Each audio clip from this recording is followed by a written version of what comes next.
ನಾವು ಈ ಜಾಗಕ್ಕೆ ಬಂದಿರೋದು ಸಮ್ಮರ್ ಸೀಸನಲ್ಲಿ. ವಿಂಟರ್ ಸೀಸನಲ್ಲಿ ಈ ಜಾಗಕ್ಕೆ ಬರೋಕ್ಕಾಗೋದೇ ಇಲ್ಲ. ಅಕಸ್ಮಾತ್ ಬಂದ್ರೂ ಈ ಥರ ನೈಟ್ ಕ್ಯಾಂಪಿಂಗ್ ಮಾಡೋಕ್ಕಾಗಲ್ಲ, ಯಾಕಂದರೆ ಈ ಜಾಗ ಪೂರ್ತಿ ಸ್ನೋ ತುಂಬ್ಕೊಂಬಿಟ್ಟಿರುತ್ತೆ. ರಾತ್ರಿ ಅಂತೂ ಮಿಂಚು, ಗುಡುಗು, ಸಿಡ್ಲು, ವಿಪರೀತ ಮಳೆಗೆ ಟೆಂಟ್ ಅಂತೂ ಅಲ್ಲಾಡೋಯ್ತು. ಆ ಮಳೆ ಗಾಳಿ ಬರ್ತಾ ಇರೋಂಥ ರಭಸಕ್ಕೆ ಟೆಂಟ್ ಹಂಗೆ ಗಾಳಿ ತೂರ್ಕೊಂಡು ಹೋಗ್ಬಿಡ್ತದೆ ಅಂದ್ಕೊಂಡೆ. ಸದ್ಯಕ್ಕೆ ಟೆಂಟು ಇಲ್ಲೇ ಇದೆ. ಇದೇ ಟೆಂಟಲ್ಲಿ ಇಲ್ಲಿ ನಾವು ರಾತ್ರಿನ ಕಳೆದ್ವಿ. ರಾತ್ರಿ ಅಂತೂ ಸಿಕ್ಕಾಪಟ್ಟೆ ಭಯಂಕರವಾಗಿರುತ್ತೆ, ಒಳ್ಳೆ ಸ್ಮಶಾನ ಮೌನ ಸುತ್ತಮುತ್ತ.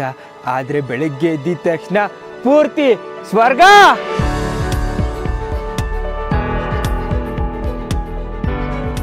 ಬೆಟ್ಟದ ಮೇಲೆಲ್ಲ ನೋಡ್ರಿ ಹಿಮ ಹಂಗೆ ಬಿದ್ದೋಗಿದೆ.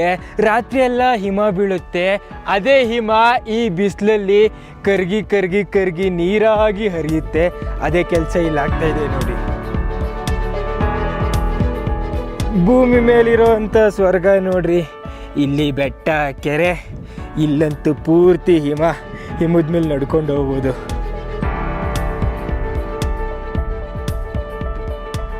ದೇವರು ನಾವಿರೋ ಅಂತ ಈ ಜಾಗ ಜಾರ್ಜಿಯಾದ ಮೆಸ್ತಿಯಾ ಎಂಬ ಹಳ್ಳಿಲಿರೋ ಕುರ್ದಿಸ್ ಲೇಕು. ಅದೇ ಕುರ್ದಿಸ್ ಲೇಕ್ ಹತ್ರ ನಾವು ಇಡೀ ರಾತ್ರಿ ಕಳೆದ್ವಿ. ಆ ಕುರ್ದಿಸ್ ಲೇಕ್ ಎದುರುಗಡೆನೆ ಇಲ್ಲಂತೂ ಹಿಮವೋ ಹಿಮ, ಹಿಮವೋ ಹಿಮ, ಹಿಮವೋ ಹಿಮ.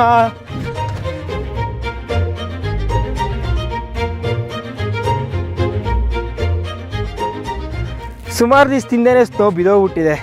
ಅವತ್ತಿಂದ ಇಲ್ಲಿವರೆಗೂ ಹಾಗೆ ಇದೆ ಸ್ನೋ. ಇದು ನಾವು ಈ ಜಾಗಕ್ಕೆ ಬಂದಿರೋದು ಸಮ್ಮರ್ ಸೀಸನಲ್ಲಿ. ವಿಂಟರ್ ಸೀಸನಲ್ಲಿ ಈ ಜಾಗಕ್ಕೆ ಬರೋಕ್ಕಾಗೋದೇ ಇಲ್ಲ. ಅಕಸ್ಮಾತ್ ಬಂದ್ರೂ ಈ ಥರ ನೈಟ್ ಕ್ಯಾಂಪಿಂಗ್ ಮಾಡೋಕ್ಕಾಗಲ್ಲ, ಯಾಕಂದರೆ ಈ ಜಾಗ ಪೂರ್ತಿ ಸ್ನೋ ತುಂಬ್ಕೊಂಬಿಟ್ಟಿರುತ್ತೆ. ನಮಗೆ ಲಕ್ಕು ಹಸಿರು ನೋಡಿದ್ವಿ, ಸ್ನೋಗೂ ನೋಡಿದ್ವಿ, ನೈಟ್ ಕ್ಯಾಂಪು ಮಾಡಿದ್ವಿ. ಇನ್ನೊಂದು ಚಿಕ್ಕ ಕೆರೆ ನೋಡಿ, ಇಲ್ಲಿ ಫುಲ್ಲು ಫ್ರೋಝನ್ ಆಗ್ಬಿಟ್ಟಿತ್ತು ಇಲ್ಲಿನ ಚಳಿಗೆ. ಈಗ ಕರೆಕ್ಟಾ ಇದೆ. ಫ್ರೋಝನ್ ಲೇಕಾ, ಅರ್ಧಂಬರ್ಧ ಫ್ರೋಝನ್ ಲೇಕಾ ಇದು. ಈ ಫ್ರೋಝನ್ ಲೇಕ್ ಮೇಲೆ ನಡ್ಕೊಂಡು ಹೋಗ್ಬೋದಾ ನೋಡೋಣ. ನೀರು ಕೆಲವು ಕಡೆ ಗಟ್ಟಿಯಾಗಿದೆ, ಆದರೆ ಕಾಲಿಟ್ರೆ ಸೀದಾ ಒಳಗಡೆ ಓಡ್ಬೋದು. ಸೂಕ್ತ ಅಲ್ಲ ನಡೆದಾಡೋದಿದ್ರ ಮೇಲೆ.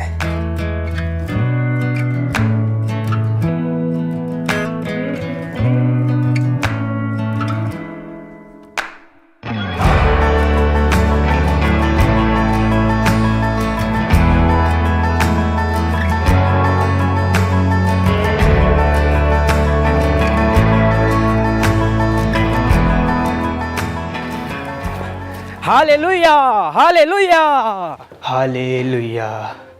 ತಂದೆ, ನಮ್ಮ ಕರ್ನಾಟಕದ ಮೇಲೆ ಅದ್ಯಾವ ಗುಳ್ಳೆನರಿ ಕಂಡುಬಿತ್ತೋ ಏನೋ, ಏನೇನಾಗಬಾರ್ದೋ ಅವೆಲ್ಲ ಆಗ್ತಾಯಿದೆ ಈ ನಡುವೆ. ಕಾಪಾಡು ತಂದೆ.